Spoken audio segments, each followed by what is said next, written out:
Wolfenstein, as a series, is perhaps one of the strangest, and it's not because these games combine fighting Nazis, paranormal entities, and sci-fi machinations with an alternative take on World War II. There are games such as Rise of the Triad that intentionally one-up the ludicrousness compared to Wolfenstein, and that game has a dog mode, a drunken rocket launcher, and a wackier lineup of enemies. Wolfenstein is an oddity because it is a series that has transitioned itself from a 2D stealth series into what would later become the foundations for first-person shooters, and every entry afterwards has tried to incorporate its original roots. You could make the argument that every Wolfenstein game after the Apple II days has been a soft reboot, trying to find a balance between realism and surrealism, action and stealth, and being iterative as well as being experimental.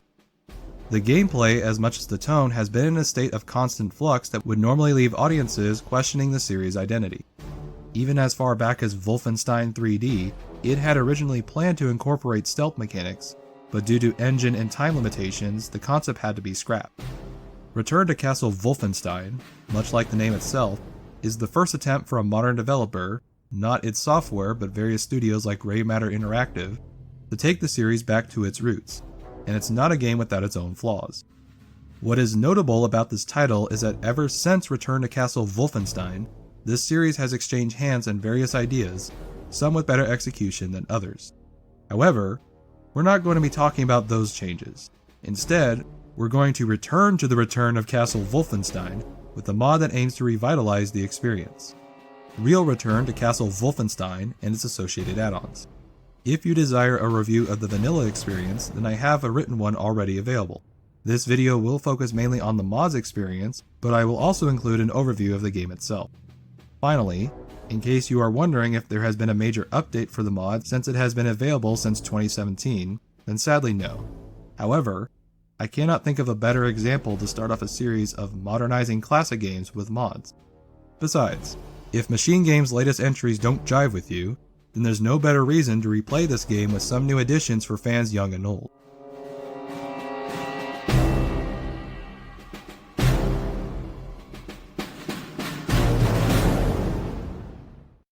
Now, if you are already familiar with Return to Castle Wolfenstein, you can skip to this first timestamp as that will take you straight into the discussion about the mod. This section is mainly for people who haven't played the game, or people who have only played Machine Game's entries. If you are expecting this game to handle grim topics of World War II in a nuanced manner like The New Blood, then you clearly have not played the predecessors with Mecha Hitler or Frankenstein monsters. Return to Castle Wolfenstein follows a lone soldier, William Joseph Blazkowicz, as he tracks the Nazis' paranormal division around the world to uncover super soldier projects and rituals to summon the undead. If the story sounds awfully familiar to those of you who have played The Old Blood, which shouldn't be too surprising since that game was an homage to this classic, then Return to Castle Wolfenstein will leave you wanting more personality to Blazkowicz or the overall narrative. With the surrealist take on the Nazis' fascination with the occult, you might expect the story to play off its campier elements with a straight face and a hidden smirk, but sadly the game doesn't take advantage of this setup. Every now and then, however, there is a bit of tongue-in-cheek writing on display. For the next 24 hours by order, I know, by order of General Von Staff. Look, I'm not going to be held responsible for this. I absolutely refuse to budge from this spot until you let me through. Suit yourself, but you'll be staying here until tomorrow. But what am I supposed to do with all this cheese? I don't know, look for some crackers? As for the gameplay, Return to Castle Wolfenstein is a game you have to tolerate its shortcomings to redefine the simple thrills of ruining the Nazis' tea parties. The elements that do work in the game's favor are incorporating a much larger and diverse arsenal for Blazkowicz, which includes a flamethrower, a Tesla lightning gun, and an assortment of conventional weaponry with various fire rates, as well as modern FPS mechanics like scopes or silencers. While these ideas are not groundbreaking, they do distinguish this entry from id's other classic FPSs by their more modern mechanical differences, which also extends to the game's more streamlined pace and its less convoluted level design. However, it is these paranormal elements, which were meant to distinguish the gameplay from its contemporaries like Medal of Honor, that feature the worst sections in Return to Castle Wolfenstein. Ironically, as the originator of the Nazi zombie trope, this game was also published by Activision. You have to keep in mind that this game was the first attempt to be a hybrid of id's classic first-person shooter and a more modern approach. As a result, when the gameplay shines, it elevates Return to Castle Wolfenstein as the best entry because it doesn't bog the pacing down with overblown cinematics or exploring maze-like levels. But when the game falls short of its own ambitions, you start to feel those modern constraints working against the game itself. Out of all the aspects that Return to Castle Wolfenstein accomplishes, it manages to create compact, interconnected, and believable environments while not suffering from its own linearity. Similar to the levels from the original Call of Duty and Call of Duty 2, the levels are wonderfully paced and open-ended just enough to have you ignore the fact that you're always being funneled to the next exit. When I first played this game, this aspect annoyed me more than it should because the most entertaining part of playing old-school first-person shooters is that sense of finding your way through the level. Over time, and as the stages became more complex with new threats and new weapons for your arsenal, my distaste towards these environments matured into a respectable admiration for them. What makes these levels so likable in spite of their simplicity is that they are all visually and conceptually distinct, and almost every section is memorable enough to retain across multiple playthroughs. Additionally, I would argue that the more you replay this game, the better you'll appreciate these stages, as you'll discover new secrets as well as new tactics to handle situations you once found impossible. In my case, the boss fight with the super soldier armed with the Tesla gun always discouraged me from playing the game on higher difficulties. However, I discovered on this recent playthrough that the flamethrower you get just before the fight can make short work out of him. These new insights become crucial to playing the game on the hardest difficulty, as the player will have to make use of various metagame knowledge such as remembering the enemy's locations, manipulating sightlines and AI response times, and learning other little subtleties through play. It's only after you have gone from peeking around the corners out of anticipation to spraying the walls with bullets in glee that you can truly appreciate this level design. Like a good bottle of vintage port. Huh? What do you mean port isn't a German wine? I can hear plenty from the comment section below. The more Return to Castle Wolfenstein ages, the more will its finer qualities stand out.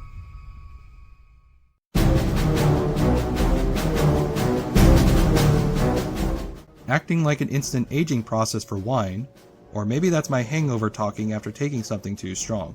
Real Return to Castle Wolfenstein kicks your senses into gear as well as provides you additional weapons to combat the pain. In all seriousness, saying that playing a more difficult version of a game will make you pay more attention to the less obvious details goes without needing to be said. Anyone can make a game more difficult if they change the numbers around within the code. However, making a game more difficult while also making the player learn to play better is another feat. Real Return to Castle Wolfenstein, created by, let's go with this visual aid since saying that name wouldn't stand out on its own, manages to alter the core gameplay without disrupting the vanilla experience from two distinct changes. The first and the most obvious change is the new arsenal. Now, Return to Castle Wolfenstein already had an extensive lineup from various submachine guns like the MP40 and the Thompson, rifles like the Mauser and the FG42, and more exotic weapons like the flamethrower and the Venom gun. In most games, simply adding more guns to the player's arsenal does not automatically add more depth to the gunplay. Sometimes having less weapons, insert any id Software first-person shooter, creates far more complex gameplay opportunities. On the other hand, this extended variety can keep the game better paced with new weapons serving as rewards, as well as mixing up the player's arsenal to showcase each weapon's nuances. Real Return to Castle Wolfenstein succeeds more in the former category than the latter if you only play the campaign, but once you start playing custom maps with this mod, you begin to see the importance of these new additions that spruce up an already polished game. So what exactly is added to Blazkowicz's already absurd abundance of an arsenal? And what makes these similar weapons stand out, not unlike my alliteration? This mod adds retextured versions of all the original guns, as well as new weapons that might be taken straight from enemy territory.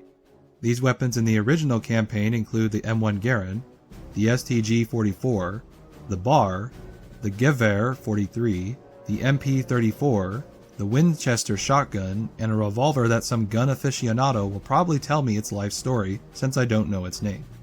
As a side note, the Mauser is renamed as the Kar 98K for whatever reason, maybe for historical authenticity. Additionally, the mod also provides the TT-33, the PPSH, and the Mosin Noggins, which you won't see these guns unless you play custom maps like Stalingrad, where you play as the Russian army. Some of these inclusions do seem mechanically superfluous, such as the MP34, which functions just like the stem but without the silencer and the overheating mechanic, something that the player already has with the MP40. However, that gun may have been chosen to give the Elite Guard a more sensible weapon. Most of these weapons do showcase subtle differences, like the M1 Garand's signature inability to reload a half-empty clip, or the STG-44's handling of its bullet spread. Out of all these new weapons, the Bar is perhaps the best new addition due to its high damage output and its accuracy, which is balanced out by its small ammo capacity, as well as the fact that you cannot find any ammo for the gun. Even if most of these minor differences are ignored, the main purpose of these new weapons is to get you out of the comfort zone of switching between the same 2 or 3 weapons from the original. The other major change that the mod provides for the base game is its reworked difficulty options. At first, the idea of making this game even more difficult did not appeal to me because the game was already difficult enough. But once you read more about the changes and see how they work in practice, most of these ideas do make sense. What this mod does to the difficulty modes is change the player's ammo count and maximum health, increase or decrease the enemy's responsiveness, and only on the hardest mode do enemies get a health bonus. Compared to the original, and this system is still in this mod, the only noticeable change was that health and ammo pickup values gave you less in return on higher settings. It should also be noted that the hard setting still keeps the enemy health the same, and it's only their response time that makes them deadlier. It's only the insane and the easy options that alter the enemy's health. When you combine these new difficulty options with the new firearms, the lower ammo count is another incentive to learn the intricacies of every weapon, as you won't run out of ammunition, but you will have to use your ammo more smartly. The only change that I don't agree with in its current implementation is the lower maximum health on harder difficulties. While this change does make the game harder without making the enemies do more damage, 50 HP is only enough to take 2 semi-auto shots before you go down. As a result, this will encourage players to play more cautiously compared to the other difficulty modes, which let players use the run and gun tactic. Return to Castle Wolfenstein is a game where the longer you let the AI react to your presence, the more damage you'll likely take. So this slower playstyle doesn't really make you play better or help keep your health. While this change might be added to make the game more realistic, there is a simple solution to help keep the game punishing while letting the player extend their health: overcharge.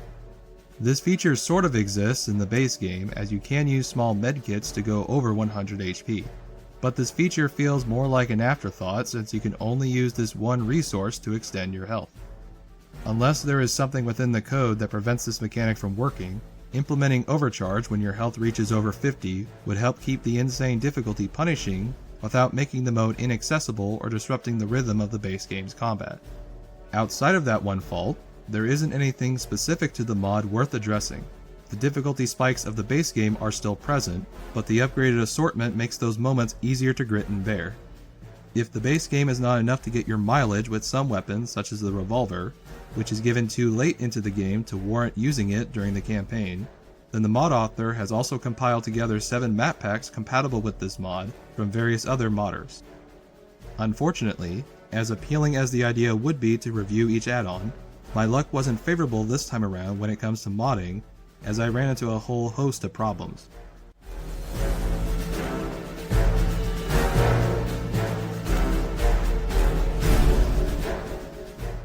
Now, I'm not certain whether these issues are due to the files themselves or my Windows 10 operating system causing unspeakable horrors.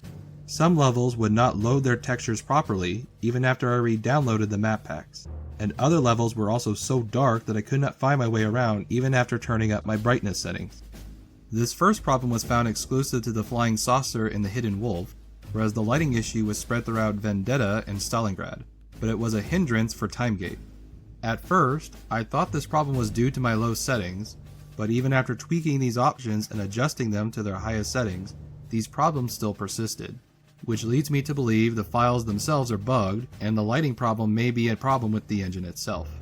However, 3 of these map packs did function properly: Stalingrad, Capuzzo, Pharaoh's Curse, and Vendetta. but the overall quality of these maps was a mixed bag that also further showcases a lot more flaws with the base game than the campaign ever let slip. Of course, I don't want to judge these mods too harshly, as they are fan-made works made out of passion, but some of these maps could have taken pacing lessons from the original. The biggest problem almost all these map packs suffer from is the issue of pacing due to making the levels almost too big, too obtuse for objectives, and too open-ended.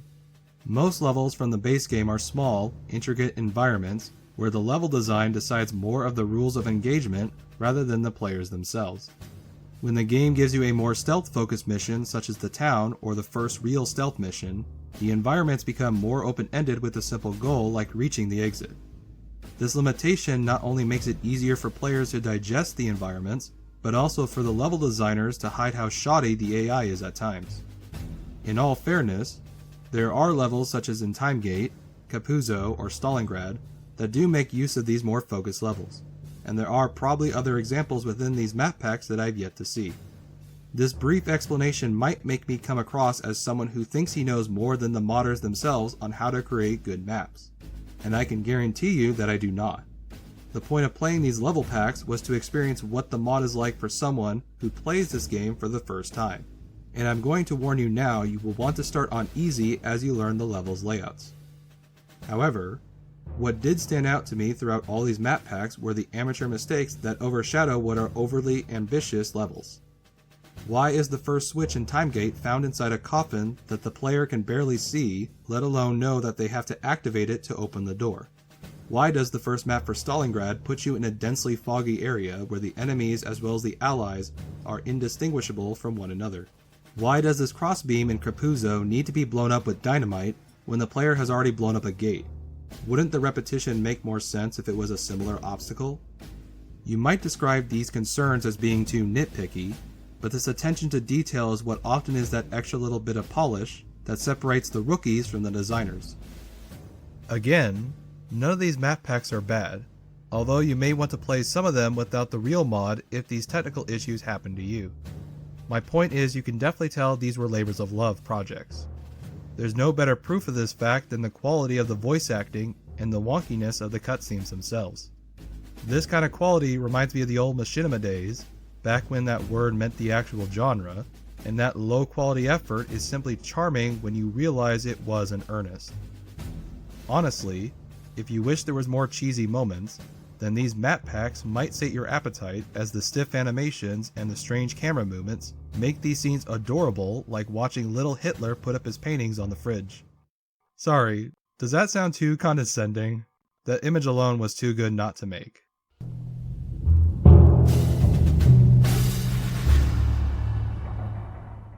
As much as there is to point out as legitimate flaws with Return to Castle Wolfenstein, modded or not, perhaps these problems are due to a higher expectation and polish from modern games rather than the expectations from its time.